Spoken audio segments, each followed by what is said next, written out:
یہ روزانہ جو میڈیا پر دکھا رہے ہیں نا، وہ دیکھیں جی، اپنا آسن شاہ نے جناب شکیل بٹ کو قتل کروانے کی جو ہے نا اس نے پلاننگ تیار کی ہوئی تھی۔ ان کو پتہ تھا روزانہ کالیں ہوتی تھی،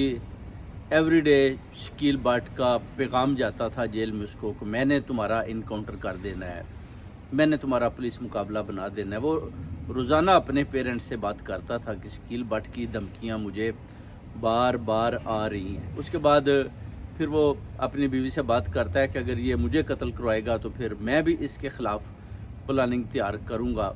اور اس طرح وہ فون پر کچھ باتیں کر رہا تھا کہ میں نے بھی پلاننگ تیار کر رہی ہے، کیونکہ یہ تو مجھے چھوڑنے والا نہیں ہے، اس نے مجھے بے گناہ پکڑا ہے اور میرے اوپر تشدد کیا۔ اس کے بعد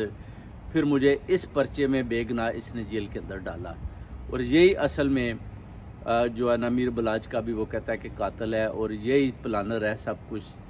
جتنے بھی ابھی تک میر بلاج کے بعد جتنی بھی کلنگ ہوئی ہے